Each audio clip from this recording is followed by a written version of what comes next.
Bonjour, je me nomme Choumi Fabrice, originaire d'un quartier appelé le Cameroun, ingénieur agronome. Et ce message s'adresse aux populations du Burkina Faso et à son président, le président Ibrahim Traoré.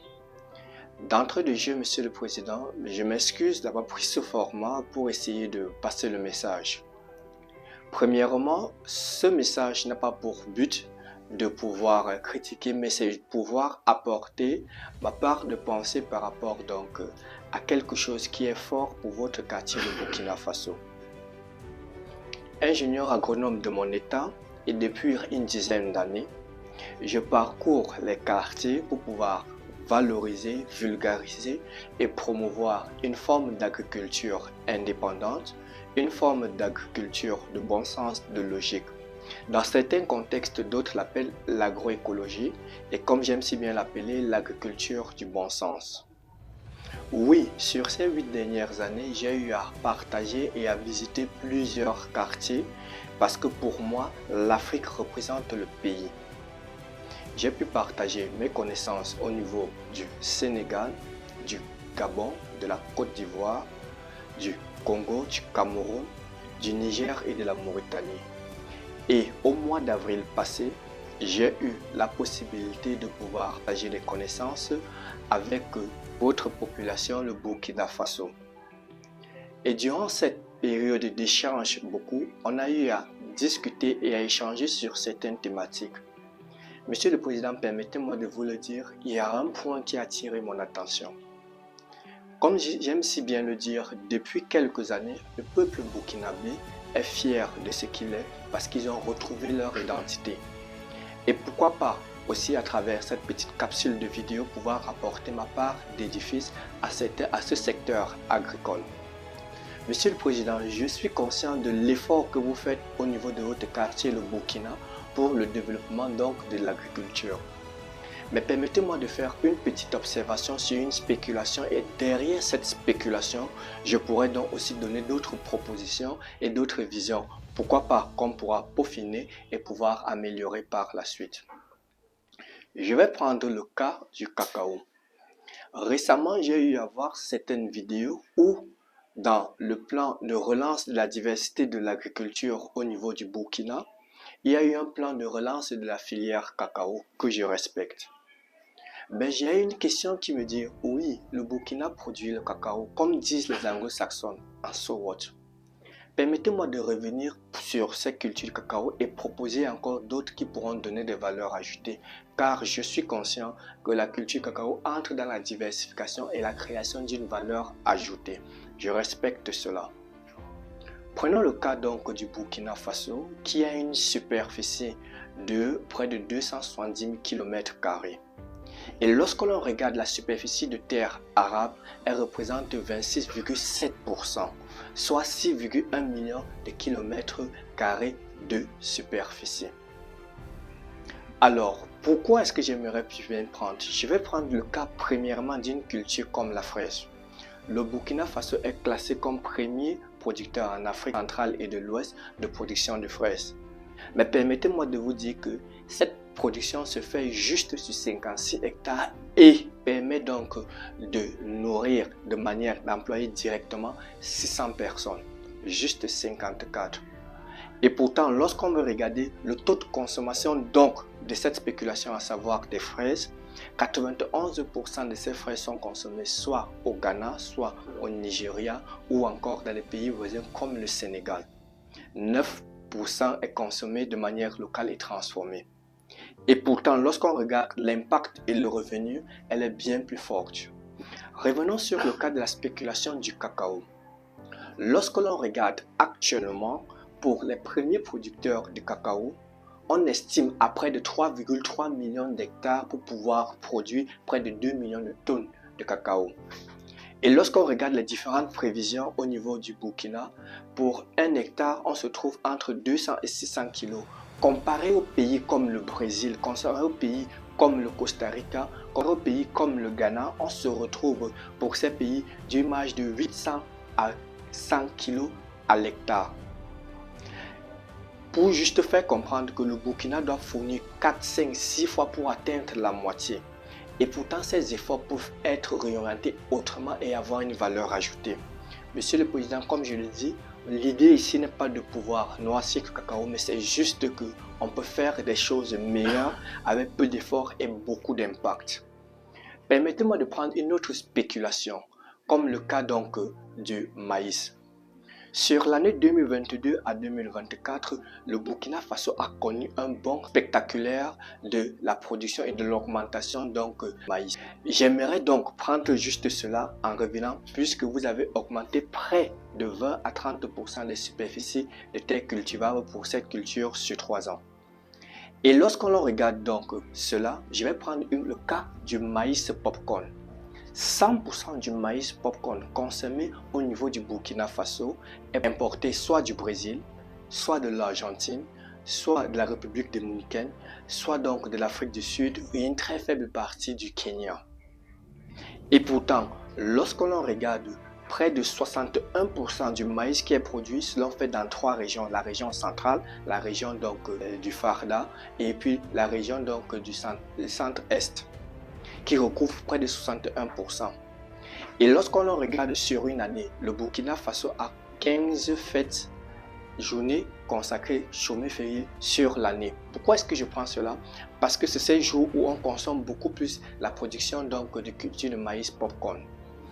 Et pourtant, juste sur 2 campagnes, en ayant donc des différentes semences adaptées pour ces 3 localités, le Burkina Faso peut passer de 0% des importations et produire sur 2 campagnes agricoles donc ce maïs popcorn qui a une forte valeur ajoutée. Parce que comparé donc le kilo du maïs popcorn est 18 fois plus coûteux que le maïs ordinaire. Et il y a une forte consommation au niveau du Burkina Faso. Pourquoi ne pas produire ces différentes cultures et avoir un impact? Déjà, doit permettre de nourrir d'abord la population en demande ou en offre de maïs popcorn et pourquoi pas dans les autres pays de la sous-région. Ça, c'était juste l'exemple du maïs popcorn. Allons encore mieux.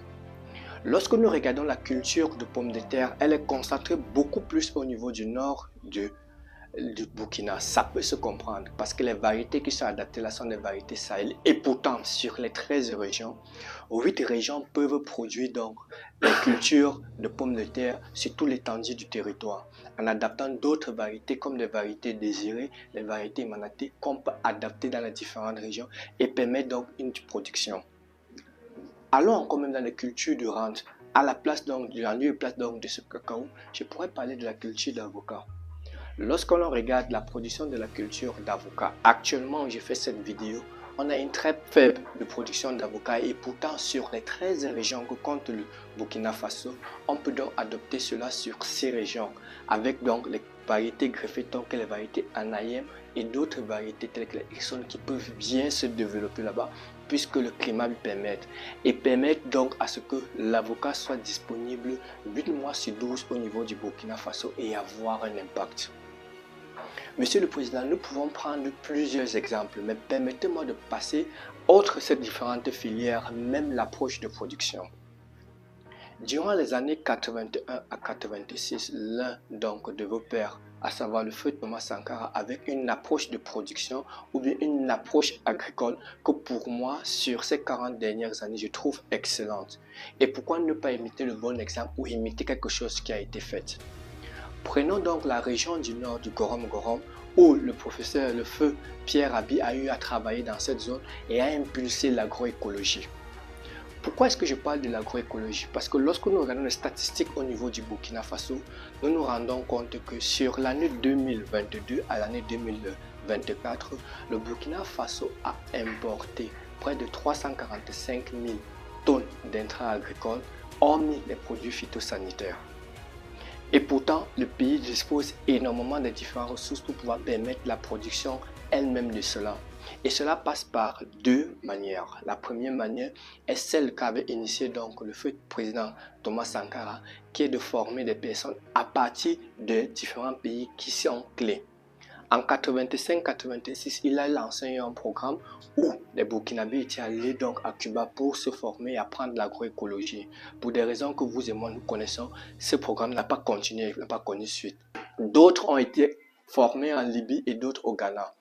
Aujourd'hui, 30 ans plus tard, c'est encore possible en pouvant s'inspirer d'autres pays. Oui, c'est un quartier que nous pouvons donc citer comme le Cameroun, le Kenya ou bien le Ghana ont aussi une avance par rapport à cela. Pourquoi pas ne pas implémenter cela? Parlons donc aussi des différentes importations des différents produits phytosanitaires. Comme on le dit chez nous, ne pas avoir honte d'imiter le bon exemple. Sur les 14 pays francophones, il y a un pays qui revient à chaque fois dont j'ai beaucoup d'admiration par rapport à leur politique agricole est le Sénégal. Monsieur le Président, de 2019 à 2023, le Sénégal a eu, juste par rapport aux subventions qui sont faites sur les différents intrants, alloué 5% de leurs subventions à la production de la matière organique locale. Et sur l'année 2024, ils sont passés à 10%. Ce que j'aime observer par ce résultat, c'est juste en prenant 10% de la production locale de la matière organique faite sur le terrain, ils ont pu restituer 8,7% de leur terre, faisant passer donc la superficie de terre arable grâce à la valorisation locale. Il existe plusieurs stratégies simples. 1. À pouvoir d'abord former les propres Burkinabés par rapport à ça. 2. Observer ce que les autres font et adapter par rapport donc au Burkina Faso. Monsieur le Président, je pourrais encore prendre un autre exemple. Un, c'est celui du cas du feu Salif Diallo qui nous a quittés en 2017. Oui, lorsque je faisais l'école d'agronomie, on parlait comme celui-là qui a transformé le désert donc en île. Pourquoi? Parce que de 1995 jusqu'en 2005, le Burkina Faso a fait un rebond extraordinaire et spectaculaire sur des superficies de terre irriguées. Mais l'une des choses qui m'intéressait sur l'approche n'était pas non seulement la superficie de terre irriguée, mais l'approche était beaucoup plus une approche de restitution des superficies de terre irriguées, mais de l'agroécologie. Ce mot revient encore. Cette agroécologie peut être adaptée sur plusieurs secteurs. Prenons le cas par exemple des semences. 97,5% des semences qui sont utilisées au Burkina Faso, excepté le coton, la plupart sont importées. Et pourtant, la plupart des semences peuvent être produites sur place. Mais cela va de deux niveaux. Le premier niveau, à pouvoir permettre à ce que ceux qui sont les différents acteurs puissent savoir que c'est possible de pouvoir le faire. Pourquoi est-ce que je le parle? Je le dis simplement parce que pour moi, je le dis, c'est mon point de vue, je peux me tromper. Vous m'excusez si c'est le cas. Il est plus utile de pouvoir montrer donc au peuple burkinabé comment produire les semences au lieu de pouvoir prouver que le cacao peut pouvoir pousser. Excusez-moi à chaque fois si je reviens sur la culture du cacao. C'est parce que j'ai tourné de long en large à pouvoir trouver quels sont les arguments qui peuvent permettre à ce qu'on puisse mettre de l'énergie par rapport à cela. Personnellement, je n'en trouve pas.